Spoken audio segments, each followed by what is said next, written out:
Productions on the track.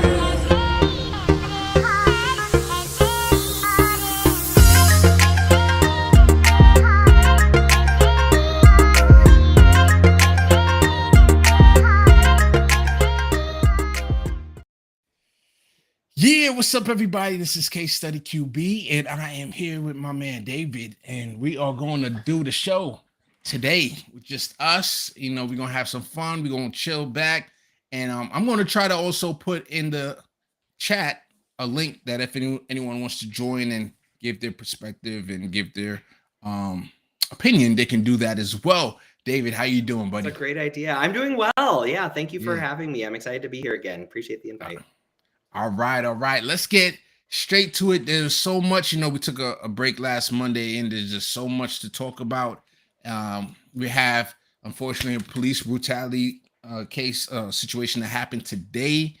We have the big New York elections tomorrow. So everyone in New York, make sure you go out there and vote. The primaries is tomorrow. And we're going to play a clip with some drama going on with that, some gerrymandering drama. And we got some other Case Study QB clips. Also, the bots try to come for me. I think they're bots. I don't like to, I'll put that disclaimer that I think they're bots. We don't know for sure, but we're going to touch on that clip and that situation as well. But before we do that, David, I know you are in Denver. We was talking before the show, and sometimes we go through with all the latest things going on in the news, and we feel like we don't have a lot of hope. There doesn't seem to be a lot of hope, a lot of progressive progress.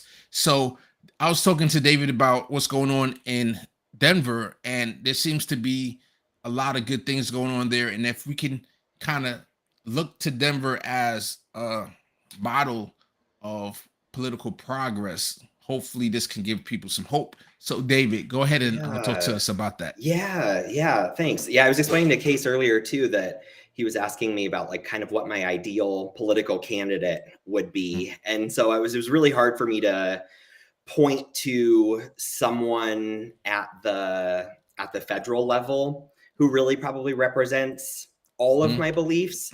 But I was able to point to Denver Councilwoman Candy Tabaka, who is someone who identifies as a democratic socialist, and a lot of times takes really tough votes for certain issues that represent her constituents. And she's not necessarily my district councilwoman, but she is someone who I really admire and really respect. And so I was thinking about like, sometimes it's really frustrating when I think about like things that are going on at the federal level, but when I look to things that are going on in Denver and in Colorado, for example, like the Denver minimum wage currently is $15.87, and next year it's increasing by 9%, which that's inflation. So it's going to be $17.29. So I was like, that's wow. Great. It's still really expensive to live in the city. Okay. But it's not $7.25. And I was like, this starting this year, every single employer in the state of Colorado has to offer paid sick leave.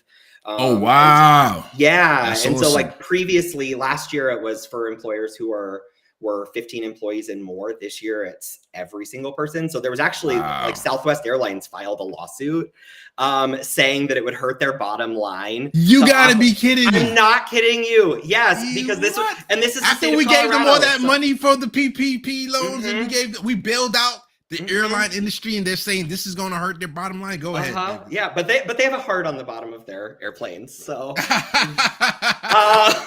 wow.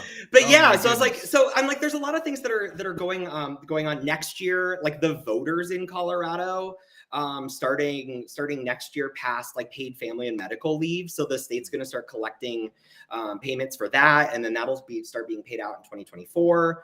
Like a lot of people know that cannabis is legalized here. We're getting ready to vote on like the legalization of psilocybin. There's the issue that's being put on the ballot right now is backed by a lot of corporate money for that. So like there's like Dr. Bronner's and like certain industries are backing this one form of the ballot issue. So it's interesting to see like, hey, there's a more progressive stance on like decriminalization of drugs. However, who is backing it? And so, and the goal is to pretty much try to make sure that it doesn't turn into kind of what the way the cannabis industry has here, because it's owned by a lot of white guys. And like a lot of the dispensaries have been sold to like some like private equity and capital and stuff like that. Oh, wow. So they've got their hands on it already. Yeah. And so it's like, how can we set in motion some of the equity, and some of the things that we learned from cannabis for this other natural medicine. And so it's like a couple other things too. It's like, but like all voting in Colorado is done by mail, so that's pretty cool. And something that I think is interesting is that like unaffiliated voters can also vote in our primaries. We're sent all of the states or both ballots, and then you get to pick one to vote on. And I just looked this up too. 45% of Colorado's electorate is registered as unaffiliated. So I think that's pretty cool too. So it's like, it's kind of hard to pin down like a specific voter. Like, and so you said both, but yeah, you said both ballots. You mean Republican and Democrat? Republican and Democrat. So we get mailed both. We fill out one and we mail. What about in third parties? But this is the primary. That's only the primaries. That's only the primaries. Okay. But yeah, and then the general election, everybody's mailed their ballots. So. I'm curious. So in the general election, you can choose from everybody, third parties included. So there people on the left who talk about how mail-in ballots are bad, right? So you said, is it all mail-in ballots, period, or is there any polling stations at all? Yeah, there are precincts and there are polling stations, and there's like, so you can either send it back via mail, or there's like drop boxes all over the state, all over the city of Denver to be able to like drop off your completed ballot. So then that way you don't have to like try to look for a stamp or anything like that. Because to me, logically, you could even if you put it in your own, like in my house in New Jersey, I could put mail going out. I could just put it in my mailbox and the mailman will come and take it. Right. So that's like to me, that's the most convenient way to vote. But I've heard people say, because they're worried about the chain of custody, I believe, where you're worried about tampering. Right. So do you have a system where it's like FedEx, you know, how you can kind of track it electronically all the way to the county? Yeah. So I get text messages. So like when it's picked up, or so like I get a text message saying that the ballot's on its way. Then I get a text message once I put it in either the Dropbox or send it back, that once it's been scanned, that it's been accepted and picked up. And then I get a text message and an email, you can sign up for both, about like, hey, like your ballot has been accepted for counting. And so like we get updates along the way. And I was like, I also understand too that like evictions are rising, rent is going up. So like it would be hard to I think that could be an issue with mail-in balloting or ballots. And so, well, that's true. Like the homeless, how do they vote? That's a good. Well, I think that's why you would have places that you can go, polling stations. But but for a lot of people who like to talk about like government spending and it's so expensive, like there's also been research and studies done that shows that this is much cheaper than like operating all of these polling stations and like making people show up in person to vote. Like it is also much more fiscally responsible of like taxpayer dollars to be able to do this kind of voting. Interesting. Okay. All right. Thank you so much for giving us your opinion on what's going on over there in Denver. And I think just definitely keep us posted on anything that happens over there. And that's one of the good things about having 50 states. You know, you have certain places that's more progressive leaning than others, and you could kind of look at case studies of what works and what doesn't work. Right. Yeah. All right. You're exactly right. Yep. I want to give a shout out to the people in the chat. Holly Horn is in the building, and we got the love always. Thank you so much for coming through. And if you all want to join the show at any point, you could definitely, I threw the link in the chat, so definitely come through. Anybody watching, if you want to come through and say hi, talk about anything that's relevant, definitely come through and do that. In the first video, I just want to start off with this video. You know, Bernie Sanders kind of started this new progressive renaissance, if I will, you know, DSA growing and having a ton of membership join DSA, and just a lot of people becoming more conscious. But he let us down twice, in my opinion, as far as how he ran. You know, definitely the second time he ran, kind of pulled his punches.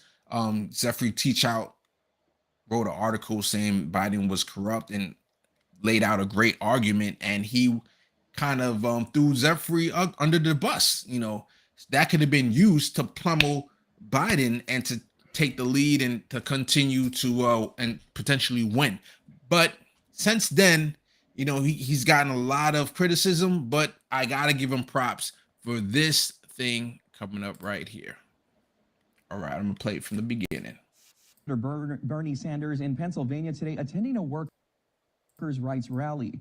Sanders was joined by union leaders to support workers demanding better pay and working conditions.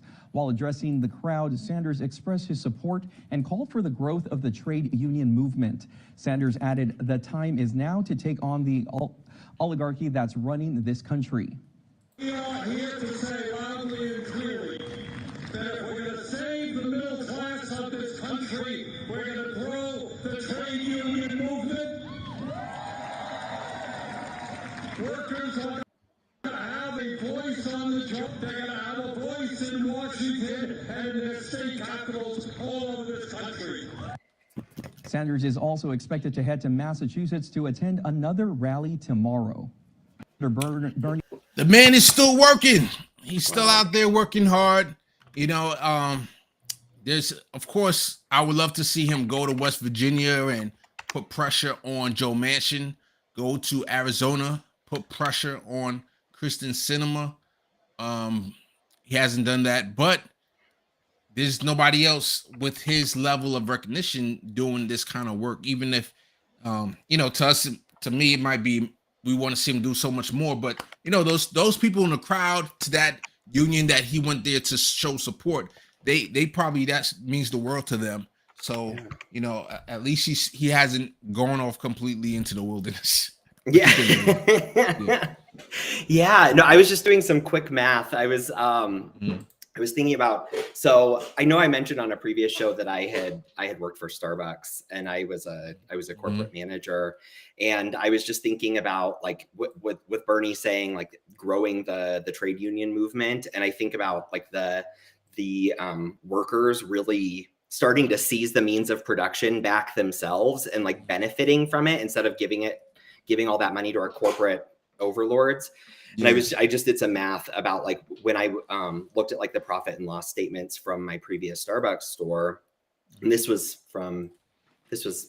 about 6 to 8 years ago. Yeah, this was about 6 to 8 years ago. Like the monthly profit that we would give back to the company at that at the end of the month was usually around like $25,000. And that was just one store. We didn't have a drive-through. And so I just did some math that like in terms of like profit, and then basically the number of hours that we were allocated per week in order to run the store. I was like, we could have given each one of our workers an additional $16 an hour. That was of the profit. So I'm like, they are stealing that from the people who are their brand. And so I'm like, that's why I'm like, we need unions. We need this growth. And for people to be like, and for people to say like, I want to be able to have a say in my workplace, and I want to be able to have a say in in not only the conditions but like sharing in the profits. And Starbucks is one of the good ones. Yeah, supposed to be one of the good ones. And unions, they literally go in there and look at the profit and say, hey, I see you have money. We see it. It's right there. So we need you to give the people, us together, a raise. And when you're by yourself and you say, hey, I need a raise, they could say, hey, go kick rocks. Right, but exactly. When you have a union, definitely. Exactly. All right. Turnover, Since we're talking about Bernie, I got this clip that even Brianna Joy Gray also retweeted, and I want everyone to watch it so you can see why. Susan, there's a lot of ways you could say that Liz Cheney has no path to a Republican nomination, the idea of a presidential campaign. Democrats will be reminded why they don't like her.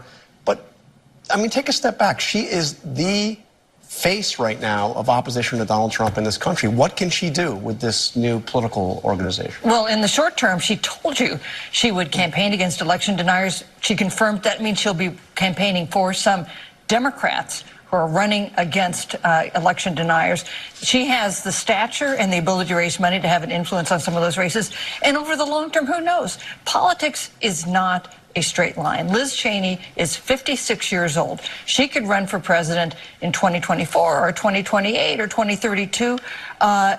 Sometimes there are political figures who seem to be making symbolic stances, and you look back with the benefit of some hindsight and you see the influence they had on their party and on the country. I'm thinking of Bernie Sanders, who not everyone took very seriously at the beginning and who had a great effect on his party. We'll see if Liz Cheney has a similar course. I mean, you could say Teddy Roosevelt, who left the Republican Party, ran as the Bull Moose candidate, and then the party actually tried to recruit him 8 years later to run as a Republican again. Yeah, so basically she tried to, did you catch it? A little bit. I think so. She said Bernie Sanders, who not everyone took seriously at the beginning and who had a great effect on his party. We'll see if Liz Cheney has a similar course. Like, I don't see her having the same effect as a Bernie Sanders who started a whole new movement, a renaissance of progressivism, of leftists, of what could be. You know, people didn't even know what Medicare for All was, single payer. They didn't know what single payer was. They didn't think this is something that's even possible, even if they did know what it was. And he just jolted a whole bunch of life into that particular policy. And what is Liz Cheney promoting? Oh, you know, Trump is bad. David, like, I was going to say, she's promoting the same things that are being promoted on MSNBC. January 6th, Trump. Yep. The same things. And I was like, when they said, well, what can she do? But the first thing I was like, she could change her party to a Democrat, which I was like, people keep throwing around. And I'm like, oh my gosh, like, that's scary too. And so that is very scary. Yeah, because she would be open. She would be received with open hands from the Democrats. There's no doubt about that. And then what's the question is, what policies is she going to have?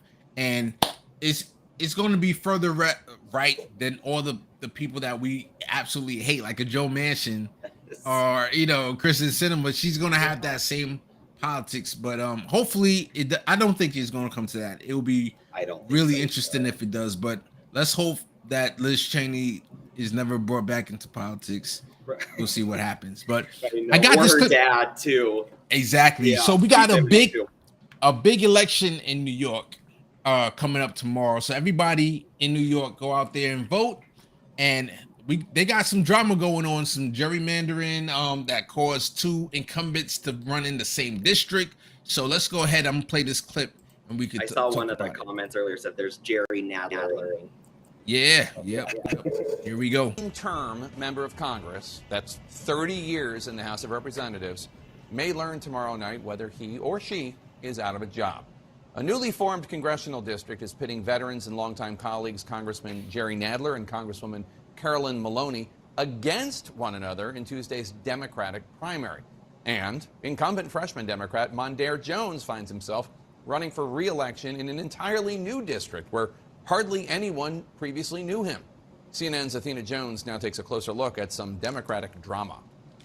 A rare late summer election in New York. I'm running, I need your vote. Candidates in two high-stakes congressional primaries on the hunt for votes. Say hello to Congressman Nadler. Political heavyweights and longtime allies Carolyn Maloney and Jerry Nadler, both in their 15th term in office, now facing off in a redrawn 12th congressional district after a messy redistricting process led to a new court-approved map that combines their districts. Both in their 70s with similar ideologies, they've spent the summer trying to draw contrasts with one another. I voted against the Iraq War. She voted for it. I voted against the Patriot Act, even though 9/11 occurred in my district. She voted for it. You cannot send a man to do a woman's job. Maloney, chair of the powerful House Oversight Committee, leaning into her history as a champion of equal rights for women at a time when the battle over abortion rights has reshaped the midterms landscape. This is the year of Roe, where we need experienced, talented, hard-working women in Congress more than ever to protect our rights. As chair of the House Judiciary Committee, Nadler led historic impeachment proceedings against former President Trump. He's been endorsed by Senate Majority Leader Chuck Schumer, Senator Elizabeth Warren, Jerry is always leading the big fights, and by the New York Times editorial board. Maloney and Nadler's main challenger? This race couldn't be closer. It's time for the Obama generation. Suraj Patel, a 38-year-old lawyer and former Obama aide who argues it's time for generational change. These people have been in office since 1992. This city is significantly different from then. The challenges we face are significantly different than then, and the underlying diversity and dynamism of New York has dramatically changed, but its representation has not. In the 10th district, comprising Lower Manhattan and much of brownstone Brooklyn, the crowded field includes city and state level politicians and a sitting first-term congressman who moved to compete for an open seat in the newly drawn district. As a member of Congress, I've fought to bring real change to a broken system. But much of the attention is focused on former impeachment lawyer Dan Goldman, an heir to the Levi Strauss fortune who has spent millions of dollars on his race. he has uncommon experience. Donald Trump will run again in 2024, and he will try to steal the election. As the lead counsel in his first impeachment, I was in the trenches protecting and defending our democracy. The Trump factor? Thank you very much. Ever present. Donald Trump dominates social and political discourse in this country right now. If it had not been for him, Dan Goldman would be nowhere. Now, the victors in these primaries here in deep blue New York City are heavily favored to win in November's general election. But voter turnout is the big question here. It's late summer. A lot of folks are on vacation. And so absentee voting could be more important than ever. Those candidates who did the best job of reaching their supporters and getting them to cast their ballot before they split town could reap big rewards. Jake? Yeah, so this is going to be very interesting to see the results for tomorrow when all these different races happen. And I didn't know, Maloney, until I saw this clip that, you know, it seemed like Nadler is definitely the more progressive one over. I think they both endorse Medicare for All, which is personally like my litmus test, meaning that's the first thing. If you didn't vote or endorse co-sponsor Medicare for All, don't even talk to me, right? That's right. So that's the first thing. But with her, all these things that she did in the past, she voted for the Patriot Act. She voted for the war, I think the war in Afghanistan or whatever. And he didn't. Like, shoot, that he would be. And now I would want to know. I didn't know about the younger person also running. So he might be progressive too. So that would be where my decision would be between Nadler and the other guy. But you saw how Maloney's trying to use identity politics, right? Yeah. Well, I thought it was also really interesting, like the things that they were discussing and the things that they were debating. Yeah. For example, like the Iraq War and the Patriot Act. And I'm like, of course, like I personally think those things were / are bad, and like we're still living with the consequences of those. Oh yeah. I also think about like, what have you done for me lately? And so I'm not as familiar with New York politics, so I don't necessarily know what they have done for the districts in New York. But I think I wish I could. Patel. Yes, Patel. He talks about like how the challenges that we're facing now are different than kind of like what originally they were elected or when they were elected.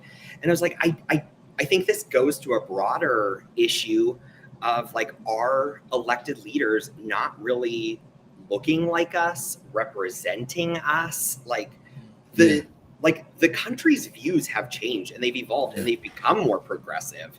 But the people that we have in positions of political power aren't representing that.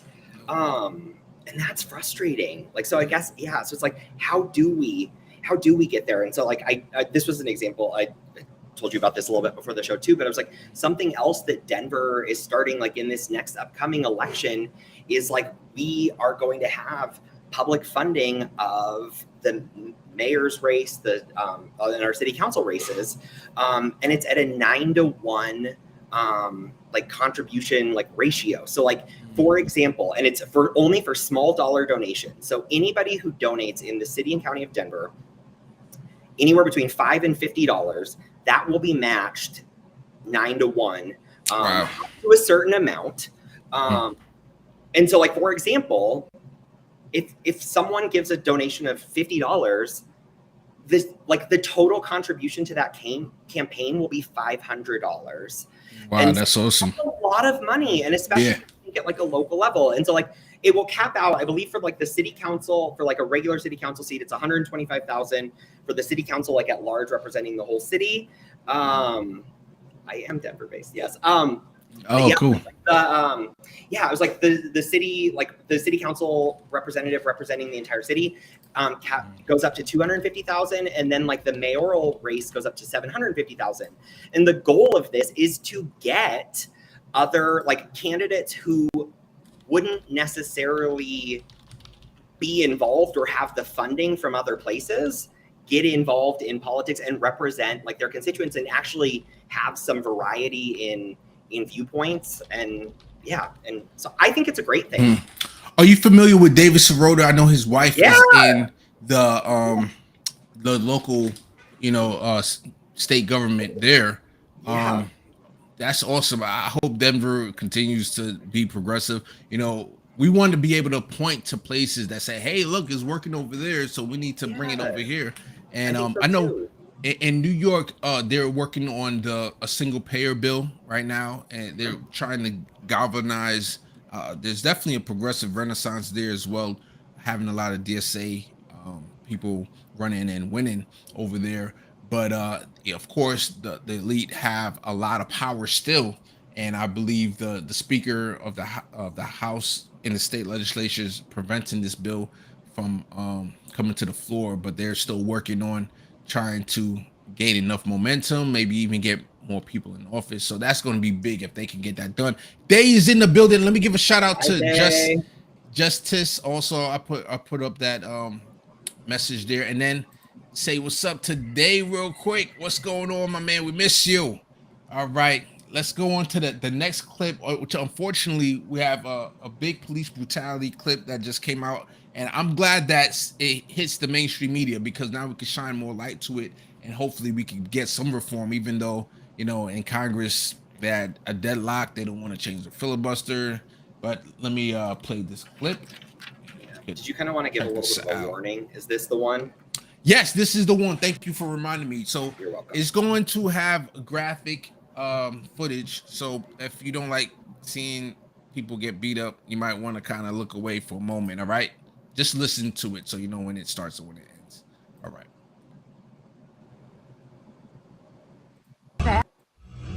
This is bad. We gotta get out of here.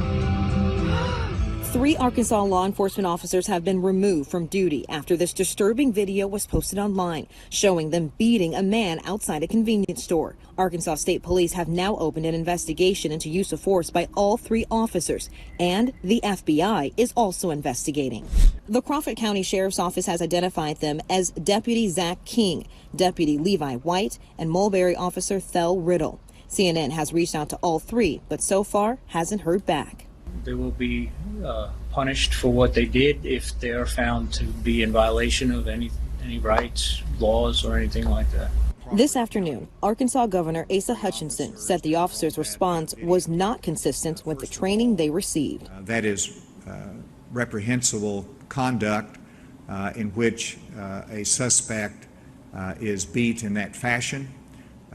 We saw a glimpse of that. It is under investigation. The incident happened Sunday in Mulberry, Arkansas, about 140 miles northwest of Little Rock.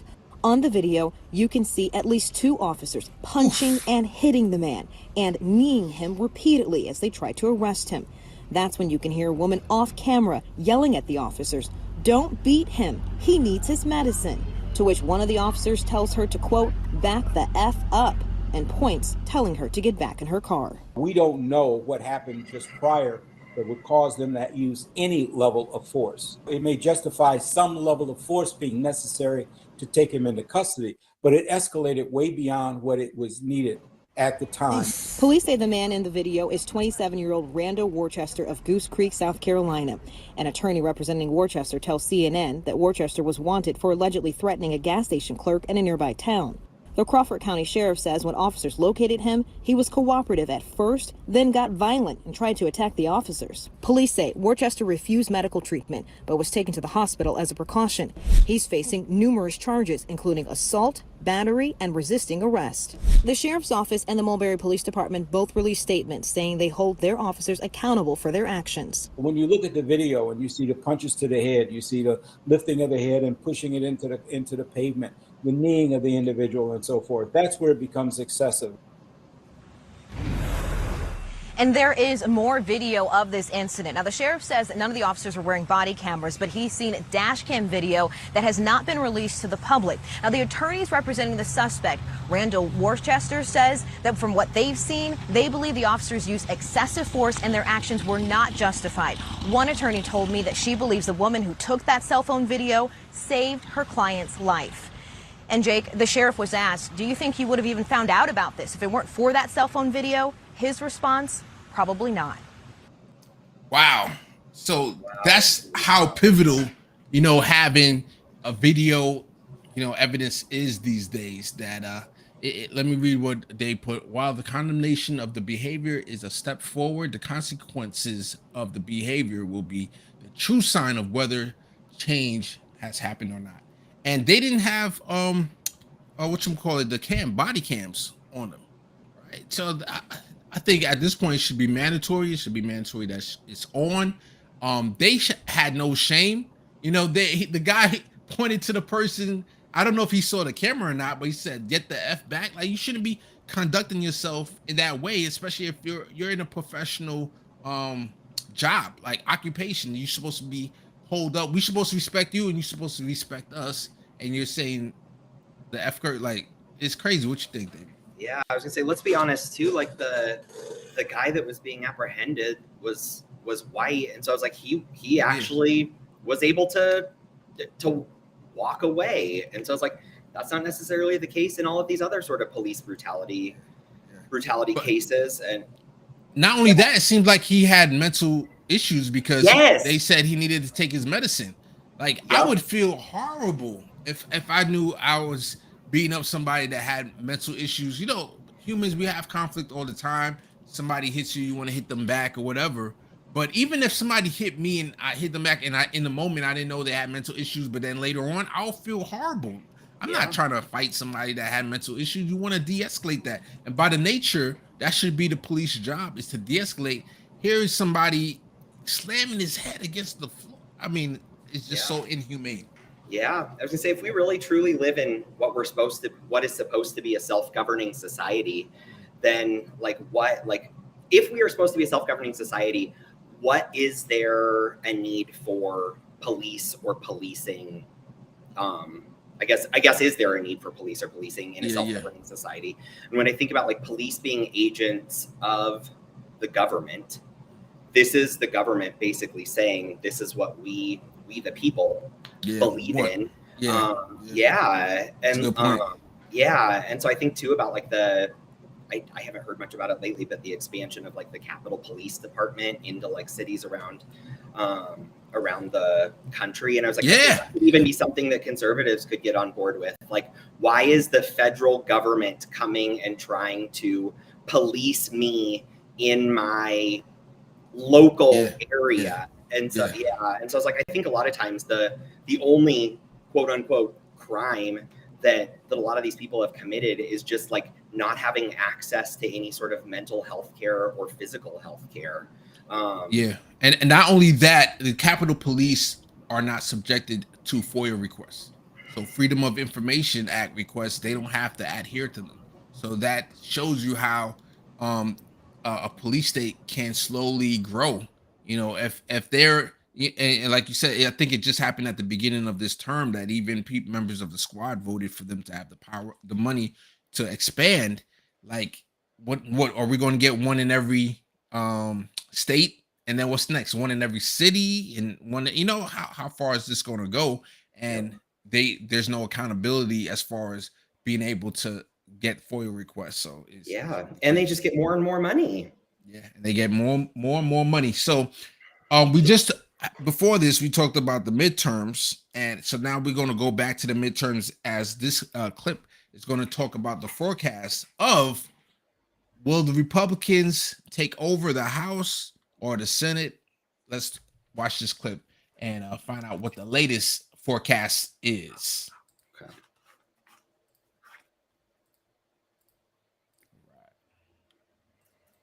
We believe, as we said 6 weeks ago, Republicans will take control of the House. That is our forecast. We're standing by it. However, the margin has decreased slightly. We're going to explain this to you here.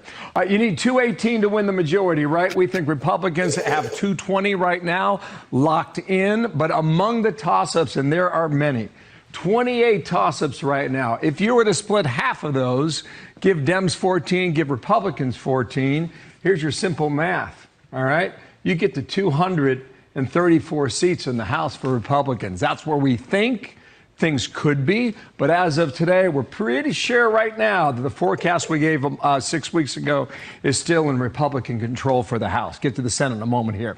Here is how you feel about your Congress. Back in, early 2021, the high point for job approval in Congress kind of hit the highest point.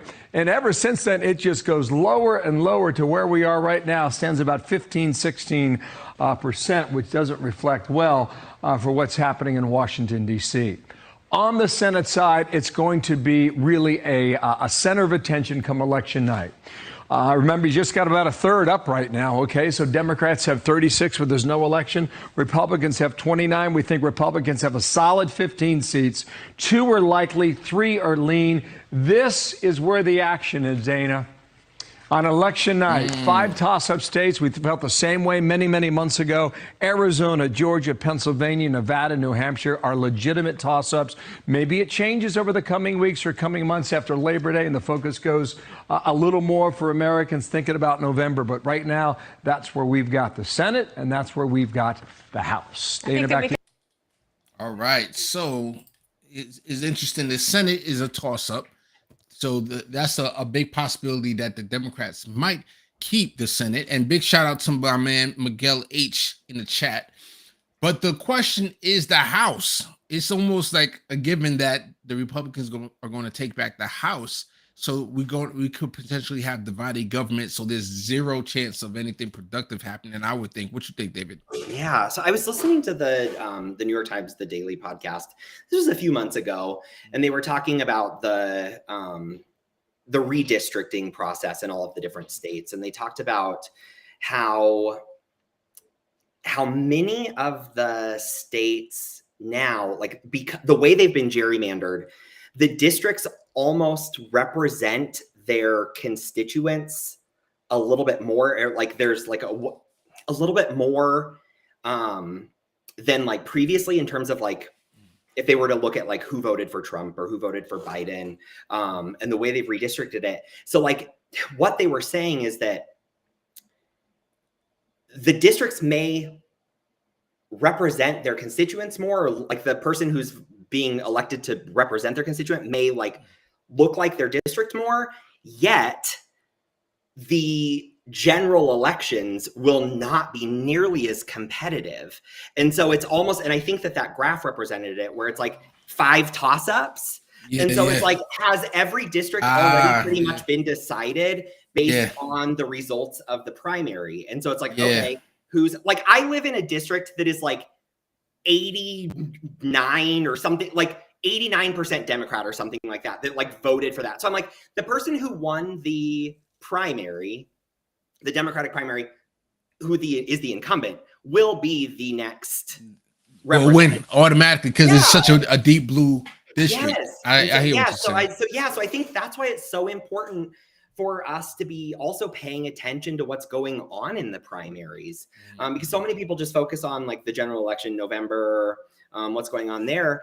But I'm like, now more than ever, if the people who were electing in the primaries are going to probably end up winning in the general election, like I don't want someone extremely like far right, and they're gaining traction. Not only that, you have the DCCC chairman, Sean Maloney, who's helping fund money to the extremists to help them get elected, thinking that once they get in the general, the people are going to say, oh, we don't want this extremist to win, so we have to vote for the Democrat. But as we saw what happened in 2016, where Trump was the extreme version, he was the person that Hillary Clinton wanted to win, thinking that he'll be easy to beat. We see that that strategy doesn't always play out. Our man Day got a couple. I hope the Republicans don't take the House or Senate, but the Dems didn't do what was necessary to have a fighting chance. Yeah, agrees with you, David.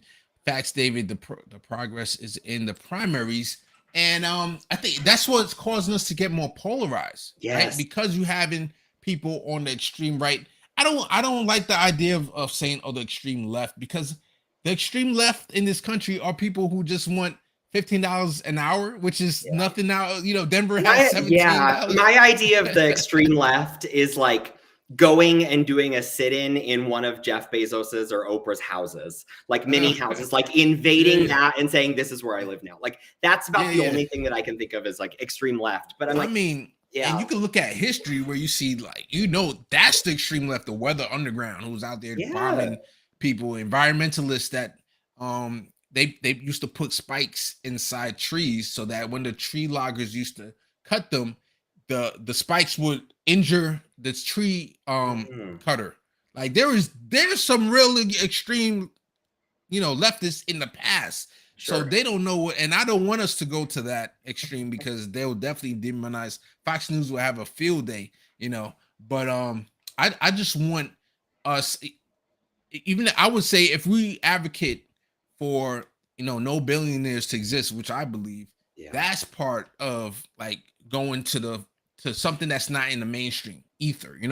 Like there's not a lot of people even talking about that. The only person I heard talk about that recently was Jesse Ventura, who talked about it on his old show. So there's real extremists out there, but I think that hopefully I don't want the Republicans to gain any tractions, even though as much as the Democrats are absolutely terrible. And we know that in the Senate, there were clips of Bernie Sanders saying, oh, we just need 4 more senators. But we have a history of Obama having a supermajority, like 59 to 60 senators, and they still didn't get big things done. So all of the things that they've been fundraising on for the last 20 years since I've been able to vote. Same things. It's like, oh my gosh, like can we just do something already about this? Like, we're at the point where we just need the grassroots to gain strength. We need our independent left leaders, our independent media. We need to get more organized. We need to get out in the streets. We need a general strike. I hear Smalls from the ALU, Chris Smalls, he's talking about organizing a general strike. I'm so looking forward to see what he comes up with. But we need more wins, and we need more grassroots power. Maybe we even need to recruit more people, because we're in our own ether. We need to get out in the streets and start galvanizing people to join the movement.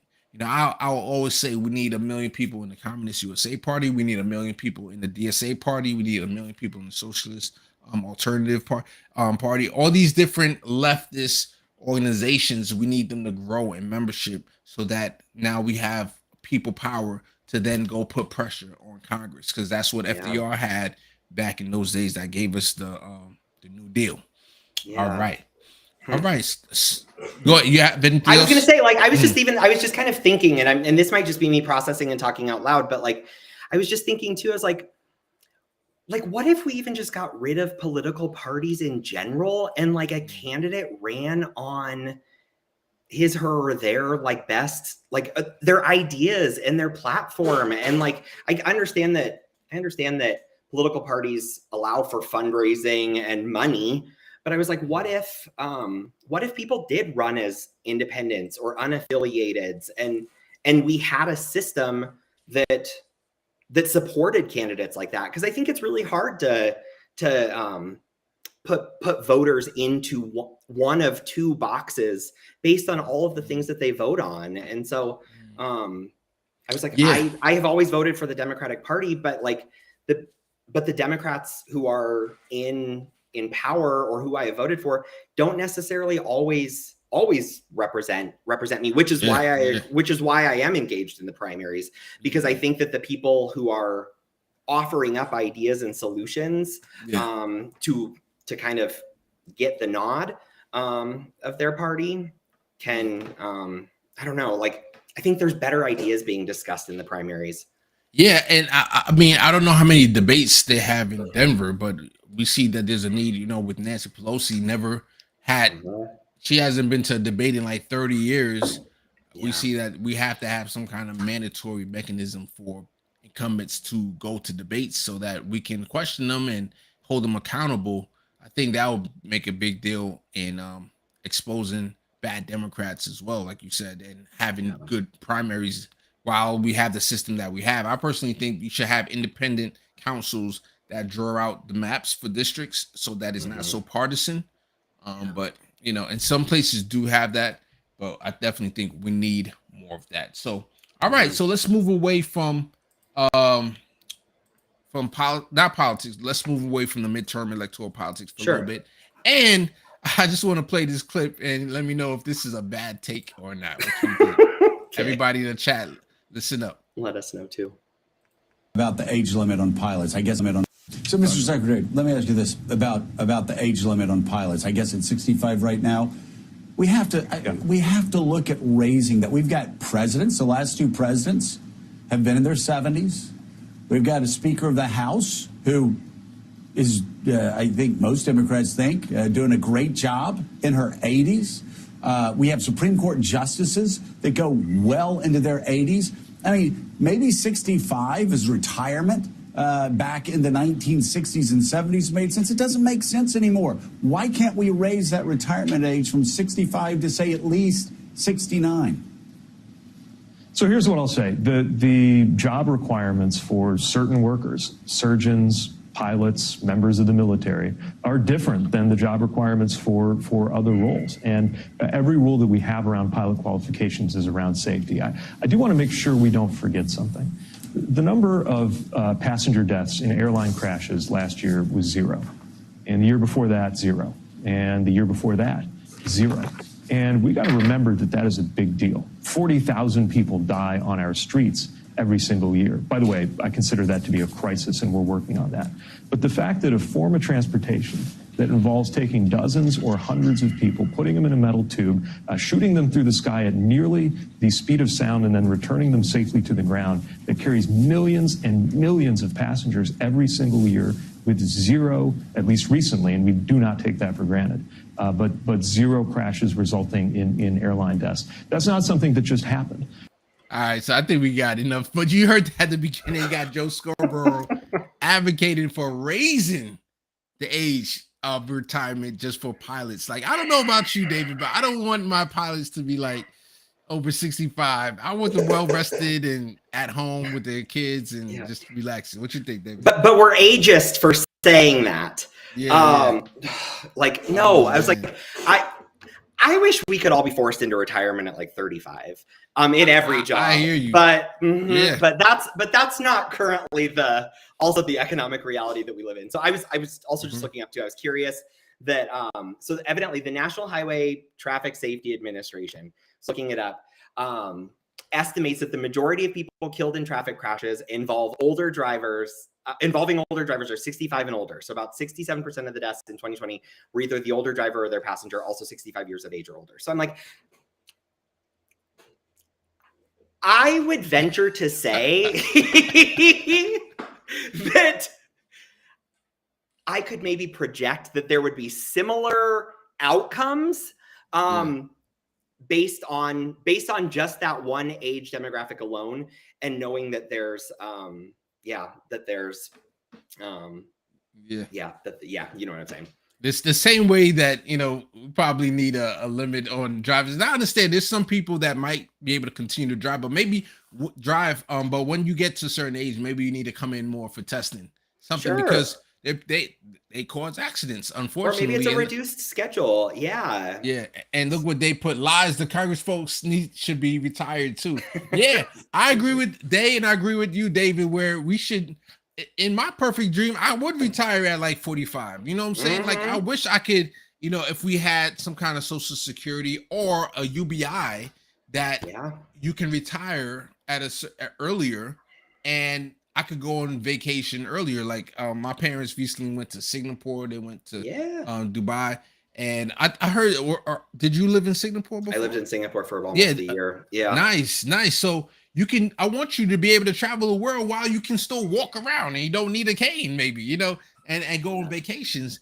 I don't think we should be allowing people, or not allowing, but like have to rely on the elderly to fly our planes. Now, I know somebody that's in the airline industry out here, and the love always said, make becoming a pilot more affordable and accessible.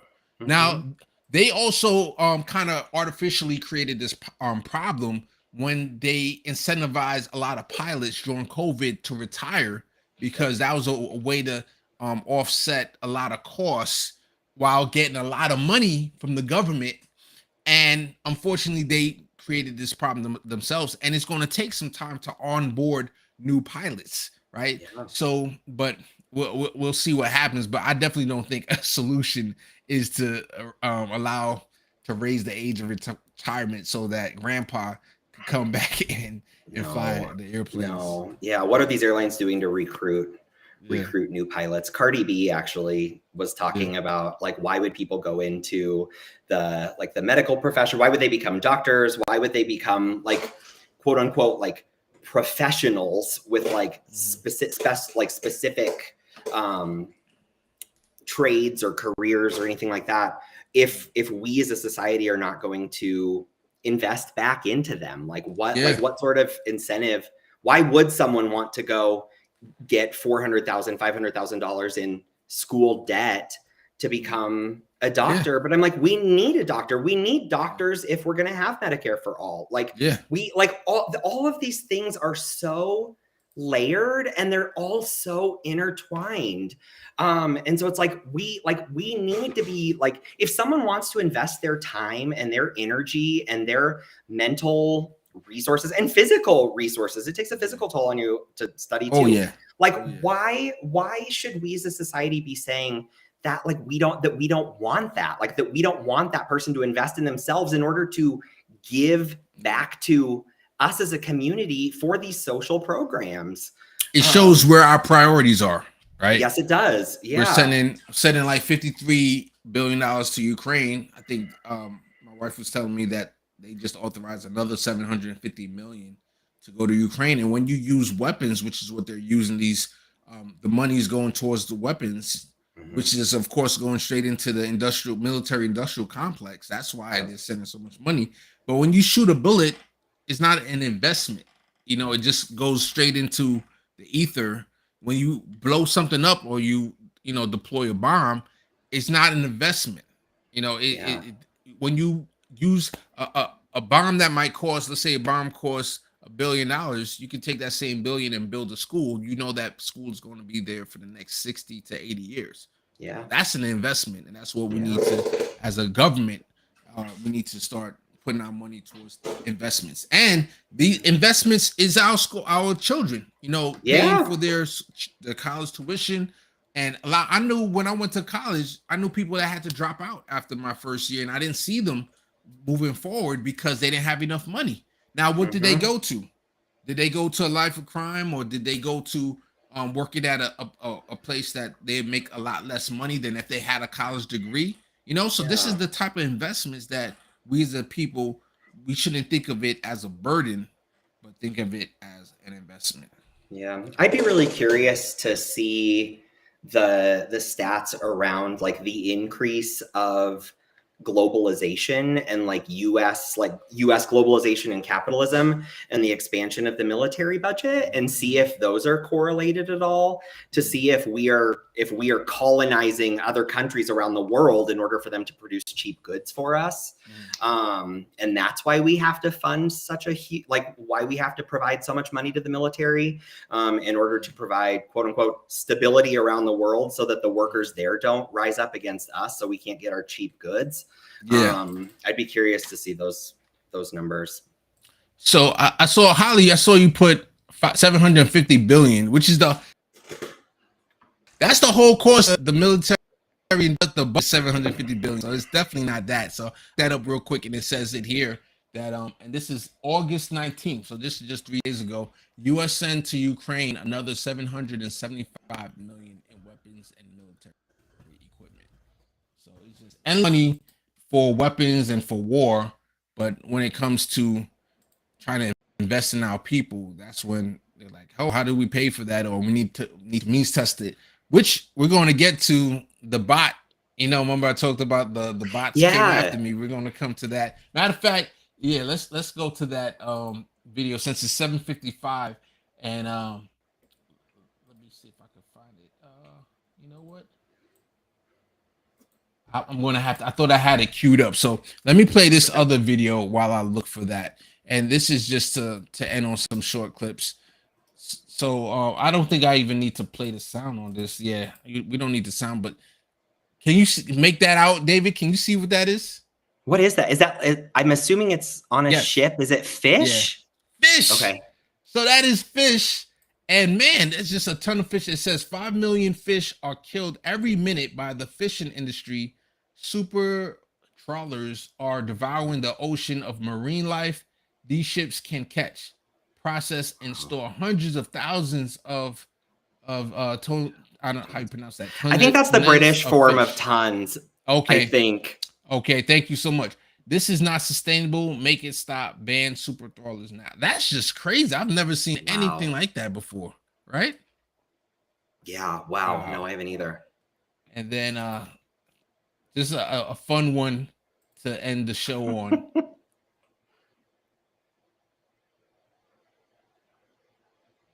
Oh my. Yeah.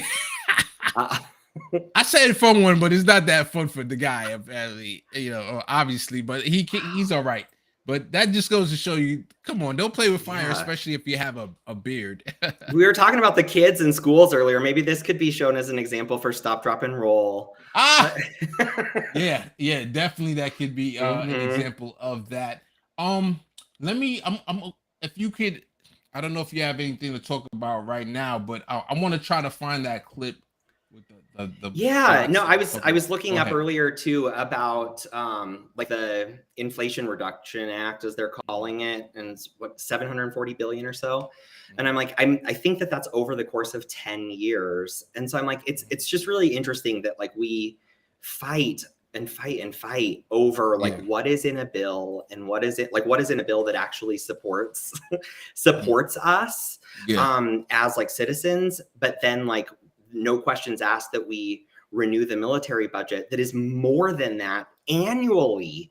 Like 1 year of the military budget is more than what is in this entire act. Yeah, it is absolutely nuts. So I found the video, right? Oh, good. And this is the video. I'm gonna just play it, and I might stop it at a certain point. But okay. So people who follow my account know that I like to be a straight shooter for the most part when I make the descriptions for clips. And I just describe what's in the video and maybe throw a quote that I think is a hot take, that so if somebody can't watch the whole video, they can at least read the quote and see what the video is about. But definitely in this particular clip, I just got triggered, and I really get triggered. But I got triggered, and I wonder if my triggeration, if that's I'm just making up a word, was justified. So let me play the clip, and you guys, everyone, tell me what they think. Affordability struggles with the healthcare services that you're part of. You can hear it, right, David? It's a little quiet. Let me turn it up. Pulled into this bill, you were advocating the affordability, the healthcare affordability act, as you called it. What does that do, and how does it work in this legislation? So since I joined the Congress, I have been hearing from so many constituents about the high cost of healthcare. My Healthcare Affordability Act says that no American would pay more than 8.5% of their income for silver level marketplace plans. This is for people that purchase their own healthcare coverage. And it extends the popular tax credits, which makes their premium prices more affordable. This was first signed into law as part of the American Rescue Plan in the spring of 2021. And then we saw 14.5 million Americans enroll in coverage. That American Rescue Plan provision was set to expire at the end of this calendar year. So what we have in the Inflation Reduction Act is a 3-year extension of these incredibly powerful, popular tax credits that allow people to find coverage, oftentimes for less than $10 a month. So I'm imagining your days as a nurse and encountering people who have affordability struggles with the healthcare services that you're part of providing for them. And I assume in those days you were thinking occasionally, as everyone does, gee, if I was in Congress, I would do. Is this anything like what you imagined it to be, trying to legislate healthcare improvements back when you were working as a nurse? Well, I didn't anticipate, the twists and turns of the legislative process, but I think it's pretty impressive in one term in Congress to be able to extend tax credits for 5 years and thereby reducing the uninsured rate in the United States to the lowest levels in U.S. history. That's what we have done in the last 2 years. And so, I didn't know that it would take the form of these kinds of tax credits. But I think the impact is something that every nurse in this country can be proud of. I think. Okay, I think we could end it there. But okay, I don't know. Before I go into what triggered me, what do you think, David? Yeah, I was gonna say her smile is very charming. So I was like, okay, okay. But then I started to think about okay, what are you actually saying? So she said, I believe she said 8.5% of your income for a silver level plan. So this is actually what I do for work too. Okay. So help people with apply for health insurance plans, for-profit health insurance plans, which I don't particularly like. But there's four levels of plan under the Affordable Care Act. So bronze, silver, gold, and platinum. Silver, the premiums end up being a little bit more quote unquote reasonable, but the deductible and the out-of-pocket max are still really high. And so I did some math as well. If you were making $50,000 a year, 8.5% of that is $4,250 just for your premiums, just for the premiums. And then if you have a $3,000 or $4,000 deductible before the insurance company will even pay for anything, that is not capping healthcare costs or at 8.5%, which I still think is way too high. So it's when you actually start dissecting what she's saying, I don't think it doesn't really add up to me. So thank you. I thought it was just me. And Holly also said, okay, I understand how it's triggering. Let me pull that up real quick.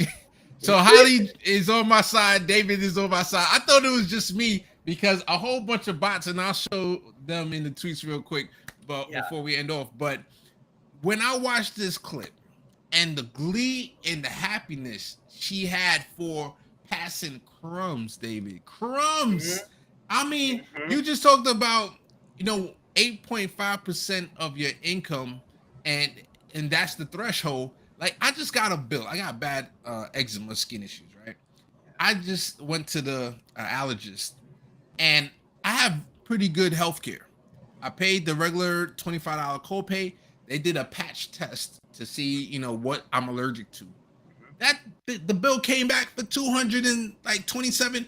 I'm like, this bill going to sit right there until I'm ready, because I can't pay this bill right now. And that was probably in network. And it was in network. It was in network, because I always make sure I'm in network, because I can't afford to pay outside of network or whatever that costs. Yeah. And this, I wish the allergist would have told me beforehand, hey, by the way, this is going to cost $225 or whatever it is. I'd have said, you know what, I could hold on the patch test. I think I'm pretty good. Let's just do the regular checkup. You know what I'm saying? And that's a problem with American healthcare system that a lot of people in other countries don't understand or can't, they're baffled by, is the fact that we get billed for things that we don't even agree to, or it's just like pop-up billing that we're now really aware of the whole course. And that's why people start to not go to doctors, because they never know what's going to happen at the end of this visit, if we're going to get popped up with some. The other day, not the other day, but like a year ago, the last time this situation happened to me where I got a surprise billing was I went to a dermatologist again, and I had a wart on my finger, and they froze it off. That's how you get rid of a wart. Freeze it off after 2 weeks is gone. They charged like $200 for that just to freeze off. When if I would have known, and they said, "Hey, just to let you know, we're going to freeze it off, but you're going to get another bill." If I would have known, I could have went to Walmart and there's the over-the-counter freeze-off mechanism device for $15.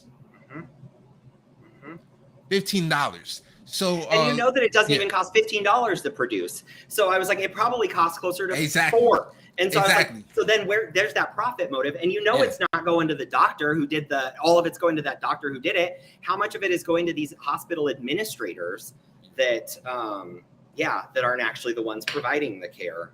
100%. Let's go to the chat. They said her presentation of pitiful policy is a perfect representation of the Democratic Party. Thank you, Dave. That's exactly what I was thinking. That's exactly what's going on right now. They said, it's sad the healthcare decisions are made based off profit and prevention. And by the way, she said that she's a nurse. And Chris, what's his name? Lawrence over here said, "Hey, is this the type of policy that you would want to come up?" If she would have said, David, you know what? At the time with Joe Manchin and all these different corporatist Democrats in office, they wouldn't allow me to do Medicare for all. So this is the best that I could come up with. I wouldn't have had this much vitriol towards her. But the fact that she didn't advocate for, this is what we got, but what I really would like to see is Medicare for all, single payer, or even a national healthcare system like how they have in UK, where it's all government run. Give me something that you can promote, and now you're promoting to Lawrence's audience, who has whatever hundreds of thousands of people watching. Especially his audience is a lot older. The cable TV audience is a lot older. These are people that need to be educated on these kind of issues. Now you're letting them know what's possible. This is something that every other country in the world, industrialized, or not a third world, but a first world country, they have not a pay at the point of service healthcare, and that's what we need to go to. If she would have said that, I would have been fine. But I mean, the irony too is that a lot of these people watching these cable news shows are receiving Medicare. Totally. That's the true gag. Yeah. So I just wanted to show some response. So this is an ally. So she said, they always want us to be grateful for crumbs. The rest of the developed world enjoys some version of universal health care, but for some reason we USians are expected to celebrate bankruptcy and death in order to enrich the ghouls of Wall Street. They can F off to Mars. Thank you so much. And even this one was a good response. Universal healthcare is such a complex beast that only 32 of the world's 33 developed nations have been able to make it work. Such a great point. But there was just a ton of bots that came out of nowhere. I was getting all these notifications that people were like saying, "Oh, AOC never passed any bills," which is why from the left I heard that criticism saying, "Oh, AOC is not being productive," but it's because there's not enough progressives in the office so that she could be productive. You know what I'm saying? Yeah. So, but here's from the right. I would call this is from the right. They're attacking her for the same thing. And look, a Biden-Harris shirt. That's what this person has on. She's doing more than Bernie has ever done in his over 30 years of Congress. I mean, it just. I'm not going to read through all of them, but it's just a ton of people just came out of the woodwork.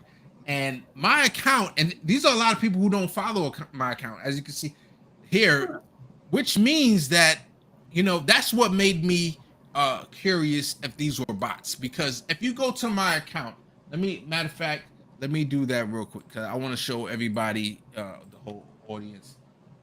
If I create an incognito mode and I go to Twitter, case study /QB, boom, this is what comes up. Says this profile may include potentially sensitive content. Now, I never curse in my tweets. I always post, for the most part, mainstream media, which they never curse. So I don't understand what sensitive content they're talking about. When I'm sure if I go to MSNBC Let me It's just the see fragile billionaire feelings and their billionaire tears. Maybe that's the sensitive. Yeah, they're the ones that are the snowflakes and the sensitive ones. But I'm curious, did anybody mention like basically our GoFundMe healthcare system and people saying how much of our healthcare bills are fundraised and No, there's a curious about that. There's a huge percentage. Let me see if I can look it up real quick before we end the show. Percentage of GoFundMe medical. Yeah, it popped up already. So it's that 1/3 of all funds raised through GoFundMe, which is approximately 650 million, went to medical campaigns. Miss Representative Lauren Underwood, we need you to come to the front of the congregation and answer for this healthcare system. Anyway, let's see what the last thing that our audience has to say. They say sensitive must be code for truth. That's the only explanation. I guess so. And then let me see what Pat, much love to you, Pat. Thank you for coming through. Says I am a Medicare Part A and corporate insurance for the rest of the corporate insurance for the rest as still working at 68 years old, and I work for the devil. I and many who do work for the devils feel that a national healthcare system is needed. Thank you so much. Let me see one more thing from Pat. America, the richest country in the world, has GoFundMe for its Medicare system. Disgusting. And you could attest, David, as you say, you work in the health insurance. Yeah, so my background's actually in human resources, so I do you kind of see benefits, so I see some of that stuff. So I don't have necessarily insight into claims or anything like that, but just in terms of the applications, like that people's that companies, that small businesses apply for their employees, and trying to make sure that they can get the best coverage for their employees because they want to do what's right for them. And so when I talk about like reining in, like it's so interesting to me to see so many of these small business owners that I work with who want to either hire an employee or expand their team, and they're looking for ways to incentivize people to join their team by wanting to offer health insurance or other sort of benefit programs. Like if we just offered a Medicare for all system, like so many of these employers wouldn't have to worry about it. Like they could think about like maybe using that money to pay their people more, or and it's even people who didn't have businesses could start businesses and not have to worry about that. Yes, exactly. And so I think having worked in a corporate environment for 5 years and now like working with small business owners, I was like, I see the good-hearted like nature of these small business owners compared to these like capitalist, greedy corporations. And the irony on paper is corporations are people based on the tax code. And so, unfortunately, but we can regulate that. So 100%. Thank you, David, for coming to the show. I appreciate you so much for coming through. And much love to the chat. Let me give a shout out to Miguel H. Bye to Holly. Thank you for coming through. Commuted. Thank you for coming by. Rank. Let me put ranked the health of nations by per capita wealth. Austria is first and Australia is second. US south of 26 is absolutely ridiculous. Pat, thank you for coming through. Miguel H, the love always. Thank you for coming by. I said Holly Horn. PJ Chris, thank you for coming through. Let me see anybody else. Justice, thank you so much for coming through. And I hope I didn't miss out anybody, but thank you so much. Let me give some love to our Patreon members. Thank you for being a Patreon member. Nancy Vancher, Deborah B, PJ Chris, Akiba Shakita, Zachary Guston, and Shanika Thompson. Thank you so much for being Patreon members. And you could have been anywhere in the world, but you're here with us, spending some time. And see you next week, Monday. Have a great week. Any last words, David? No, I think you covered it. All right.